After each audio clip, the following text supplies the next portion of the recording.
नमस्कार. 8:30च्या बातमीपत्रात मी शिबानी जोशी आपलं स्वागत करते. सुरुवातीला एक नजर ठळक बातम्यांवर. बिहार विधानसभेच्या पहिल्या टप्प्यातल्या 49 जागांसाठी मतदानाला सुरुवात. डॉक्टर बाबासाहेब आंबेडकर यांच्या स्मारकाचं पंतप्रधान नरेंद्र मोदी यांच्या हस्ते मुंबईत भूमिपूजन. हे स्मारक प्रेरणास्थान आणि गांजलेल्यांसाठी शांतीभूमी ठरावं, पंतप्रधानांचं प्रतिपादन. शेतकऱ्यांच्या आत्महत्या थांबवण्यासाठी समुपदेशन केंद्र उभारण्याचा शासन निर्णय रद्द न केल्यास आंदोलन करण्याचा काँग्रेस प्रदेशाध्यक्षांचा इशारा. आणि व्यापारी आणि व्यावसायिकांनी प्राप्तिकर विवरण भरण्याऐवजी अग्रिम कर भरण्याचं प्राप्तिकर विभागाचं आवाहन. नमस्कार. आणि आता सविस्तर वृत्त. बिहार विधानसभा निवडणुकीच्या पहिल्या टप्प्यासाठी आज मतदान होत आहे. विधानसभेच्या 49 जागांसाठी 10 जिल्ह्यांमध्ये होत असणाऱ्या या पहिल्या टप्प्याच्या मतदानात जवळपास 1,35,00,000 मतदार मतदानाचा हक्क बजावणार आहेत. या टप्प्यात अनुसूचित जातींसाठी 8 तर अनुसूचित जमातीसाठी 1 जागा राखीव असून 54 महिला उमेदवार रिंगणात आहेत.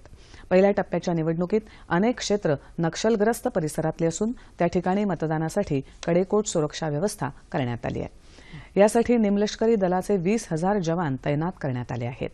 मतदान प्रक्रिया सुरळीत आणि मुक्त वातावरणात पार पडण्यासाठी सर्व व्यवस्था करण्यात आली असल्याची माहिती बिहारचे मुख्य निवडणूक अधिकारी अजय नायक यांनी दूरदर्शनशी बोलताना दिली आहे.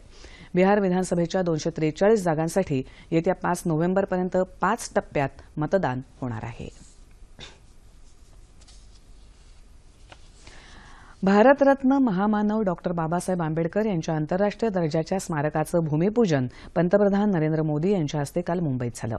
दादर इथल्या इंदू मिल परिसरात झालेल्या भूमिपूजन सोहळ्याला राज्यपाल चे विद्यासागर राव, मुख्यमंत्री देवेंद्र फडणवीस, केंद्रीय भूपृष्ठ वाहतूक मंत्री नितीन गडकरी, केंद्रीय सामाजिक न्याय राज्यमंत्री संतोष गंगवार, राज्याचे सामाजिक न्याय मंत्री राजकुमार बडोले यांच्यासह अनेक नेते उपस्थित होते. बाबासाहेबांचं हे स्मारक प्रत्येकासाठी प्रेरणास्थान आणि रजल्या गांजलेल्यांसाठी शांतीभूमी ठरेल असं असलं पाहिजे, अशी भावना पंतप्रधानांनी यावेळी व्यक्त केली. 26 नोव्हेंबर या संविधान दिनी राज्यघटनेचं महत्त्व सामान्य लोकांना समजावून सांगावं असंही त्यांनी सांगितलं. कायदेशीर बाबींचा अडथळा दूर करून पंतप्रधानांनी इंदू मिलची जागा राज्य सरकारकडे हस्तांतरित करण्यासाठी तातडीनं पावलं उचलल्याचं मुख्यमंत्री देवेंद्र फडणवीस यावेळी म्हणाले.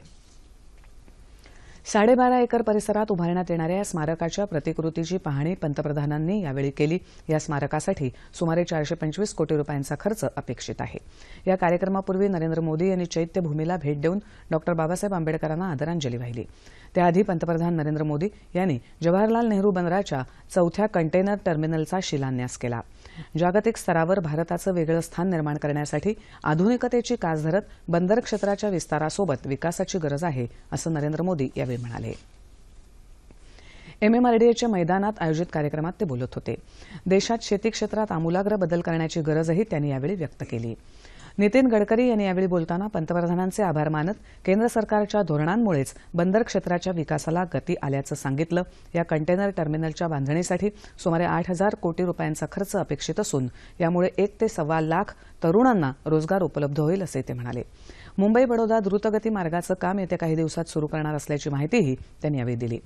पंतप्रधानांनी काल मेट्रोच्या दहिसर ते DN नगर आणि दहिसर पूर्व ते अंधेरी पूर्व या 2 टप्प्यांचं भूमिपूजनही केलं.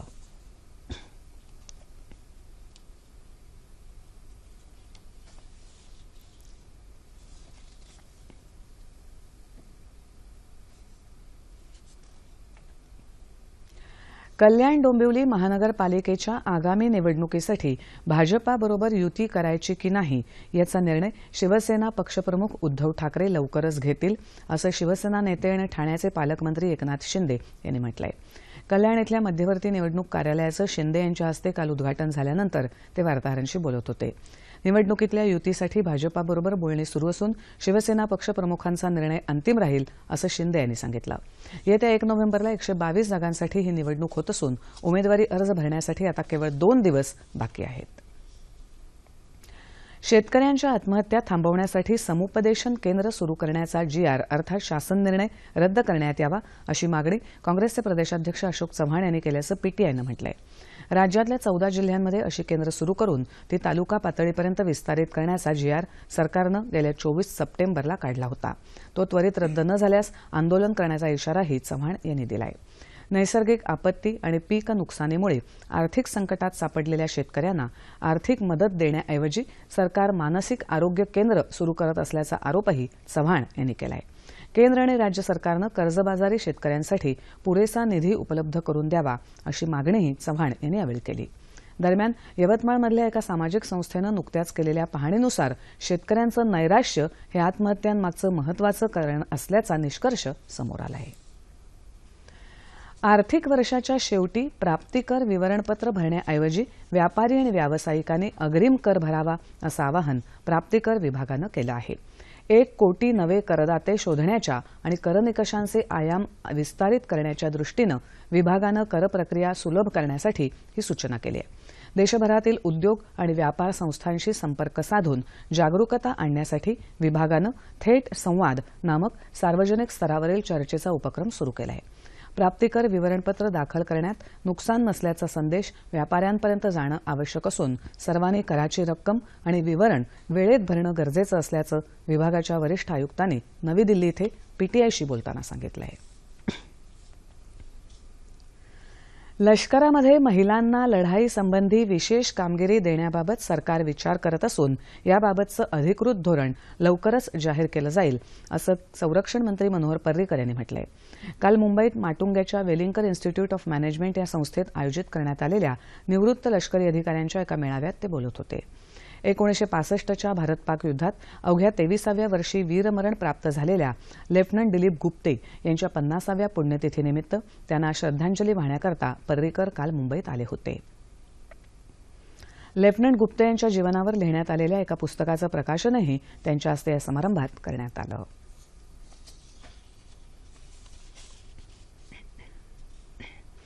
कोकणात जाहीर झालेल्या रासायनिक क्षेत्र प्रस्तावाला विरोध दर्शवण्यासाठी काल सिंधुदुर्गात कणकवली इथे एका परिषदेचं आयोजन करण्यात आलं होतं.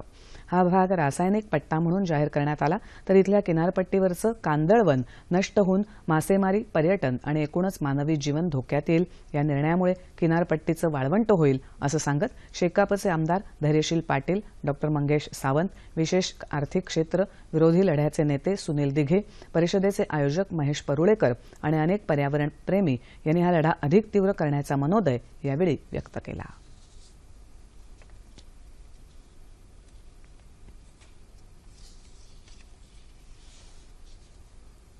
राज्य सरकार राबवत असलेल्या जलयुक्त शिवार योजनेचा शेतकऱ्यांना मोठा फायदा होतोय. यंदा पाऊस अनियमित होऊनही रायगड जिल्ह्यात भात पीक शेतात डोलताना दिसत आहे. पावसानं दडी मारल्यानं शेतकऱ्यांवर दुबार पेरणीचं संकट ओढवलं होतं खरं, मात्र जलयुक्त शिवार योजनेमुळे शेतकऱ्यांना दिलासा मिळाला. या बांधाऱ्यामुळं फायदा आहे. काय हे शेती लावायची राहिली होती त्याच्यामुळं पाणी उडवून मशनरने हे शेती लागली. काय भुईमुग करता येतोय, काय वाळ करता येतोय, वाटल ते कडदान करता येते, सगळं मूग करता येतोय. काय इरीनं सुद्धा पाणी वाढलेलं आहे. भात लागवडीचा फायदा झाला आणि आता भात लागवडीनंतर जे नगदी पीक म्हणता येईल असे तूर, वाल, तरकारी, अगदी भुईमुग असं हे आम्हाला या बंधाऱ्यामुळे घेता येणार आहे. जलयुक्त शिवार योजनेअंतर्गत रायगड जिल्ह्यात गेल्या फेब्रुवारी ते मार्च महिन्यात अनेक सिमेंट बंधारे आणि वळण बंधारे बांधण्यात आले. त्यामुळे पावसाळ्यात पाणी बंधाऱ्यात साठलं आणि त्या पाण्याचा वापर शेतकऱ्यांना करता आला. तिला सुद्धा आम्हाला हे पाणी वापरता येणार आहे मोटरच्या साहाय्याने आणि या पाण्यामुळे आमच्या विहिरीची पण पातळी वाढलेली आहे. कृषी विभागामार्फत आम्ही वेगवेगळे प्रकल्प जसे राष्ट्रीय कृषी विकास योजनेअंतर्गत बांधावर तूर लागवड आम्ही घेतलेली ह्या प्रकल्पामध्ये. त्या आत्मा योजनेअंतर्गत पीक प्रात्यक्षिक घेतलेले. त्याचप्रमाणे आता येणाऱ्या कालावधीत आम्ही आता जे आपण दुबार पीक घेण्याच्या दृष्टिकोनातून म्हणजे कडधान्याचे त्यानंतर तेलवर्गीय बियाण्यासाठी आम्हाला आता इथं आम्ही प्रकल्पाचे नियोजन केलेले आहे. शेतकऱ्यांसाठी वरदान ठरलेली जलयुक्त शिवार योजना सर्वत्र प्रभावीपणे राबवली तर भविष्यात राज्य सुजलाम सुफलाम बनेल आणि शेतकरीही आर्थिकदृष्ट्या सक्षम बनेल हे नक्की. सामाजिक सहभागाशिवाय न्याय प्रक्रिया पूर्ण होत नसते असं मत निवृत्त न्यायमूर्ती आणि महाराष्ट्र प्रशासकीय न्यायाधिकरणाचे अध्यक्ष अंबादास जोशी यांनी व्यक्त केलं. लातूर इथे श्रीमती गुणवंतीबेन ठक्कर सेवाभावी संस्थेनं आयोजित केलेल्या न्याय प्रक्रियेत समाजाचा सहभाग या विषयावरच्या व्याख्यानात ते काल बोलत होते. सामंजस्याचा अभाव समाजात वाढत चालल्यामुळे न्यायालयाचं कामकाज वाढत असल्याचं त्यांनी यावेळी सांगितलं. बुलडाणा जिल्ह्यात स्वच्छ भारत अभियानाअंतर्गत ग्रामस्थांमध्ये स्वच्छतेविषयी जागरूकता निर्माण करण्याची मोहीम जिल्हा परिषदेनं आपल्या हाती घेतली आहे. बुलडाणा जिल्ह्यात ग्रामीण भागातल्या नागरिकांमध्ये स्वच्छतेविषयी जागरूकता निर्माण करण्यासाठी तसंच जिल्ह्याला हागणदारी मुक्त करण्यासाठी जिल्हा परिषदेच्या वतीनं गावागावात हागणदारी मुक्त संकल्प अभियान राबवण्यात येत आहे. गावांमध्ये बैठका घेऊन तसंच स्वच्छ भारत अभियानाअंतर्गत काम करणारे गट समन्वयक आणि समूह समन्वयक घरोघरी जाऊन स्वच्छतेचं महत्त्व ग्रामस्थांना पटवून देत आहेत. लोकप्रतिनिधी आणि अधिकारी हे गावागावात संकल्प सभा घेऊन ग्रामस्थांना शौचालय बांधण्यासाठी आवाहन करत आहेत.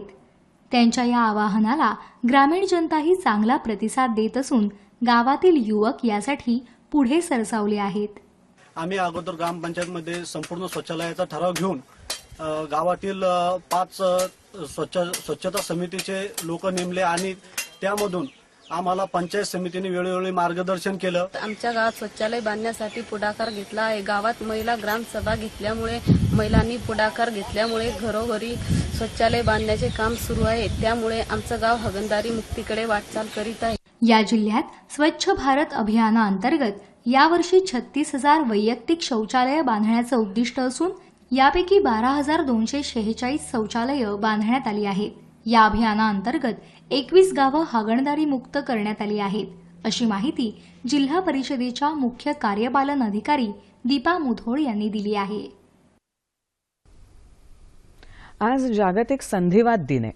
सांध्याच्या ठिकाणी सूज येणं, सांधे दुखणं म्हणजे संधिवात. संधिवाताचं दिवसेंदिवस वाढणारं प्रमाण पाहता याविषयी लोकांपर्यंत माहिती पोहोचवण्यासाठी त्यांना संधिवाताविषयी जागृत करण्यासाठी जागतिक आरोग्य संघटनेतर्फे दरवर्षी 12 ऑक्टोबर हा दिवस जागतिक संधिवात दिन म्हणून पाळला जातो. सांधे दुखणं, सांध्यांची हालचाल योग्य प्रकारे न होणं, चालताना वागताना उठता बसता त्रास होणं ही सर्व संधिवाताची लक्षणं उतार वयात दिसून येतात. मात्र बदलत्या जीवनशैलीमुळे आज तरुणांमध्येही सांधेदुखीचं प्रमाण वाढत आहे. देशातल्या 15% जनतेला संधिवाताचा त्रास भेडसावतोय. यात महिलांची संख्या अधिक आहे.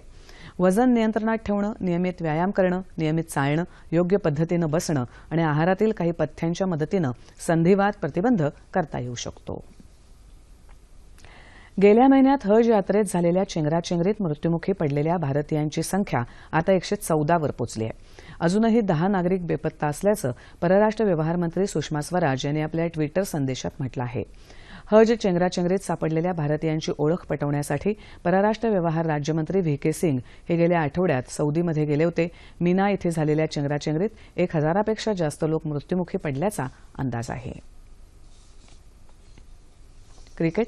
कानपूर इथे काल झालेल्या एकदिवसीय क्रिकेट सामन्यात दक्षिण आफ्रिकेनं भारतावर 5 धावांनी निसटता विजय मिळवला. दक्षिण आफ्रिकेनं विजयासाठी भारतासमोर 304 धावांचं आव्हान ठेवलं होतं. त्याचा पाठलाग करताना रोहित शर्मानं 133 चेंडूत 150 धावा फटकावत कारकिर्दीतलं 8वं शतक झळकावलं. अजिंक्य रहाणे यानंही त्याला अतिशय चांगली साथ देत 60 धावा केल्या. मात्र दक्षिण आफ्रिकेच्या गोलंदाजांनी आणि क्षेत्ररक्षकांनी केलेल्या धडाकेबाज कामगिरीमुळे भारताचा डाव 7 बाद 298 वर आटोपला. हवामान. येत्या 36 तासात कोकण, मध्य महाराष्ट्र आणि मराठवाड्यात तुरळक ठिकाणी मेघगर्जनेसह पाऊस पडेल. या काळात उर्वरित राज्यात हवामान कोरडं राहील असा अंदाज हवामानशास्त्र विभागानं वर्तवला आहे. पुणे शहर आणि परिसरासह अनेक ठिकाणी काल रात्री जोरदार पाऊस झाला. ठळक बातम्या पुन्हा एकदा.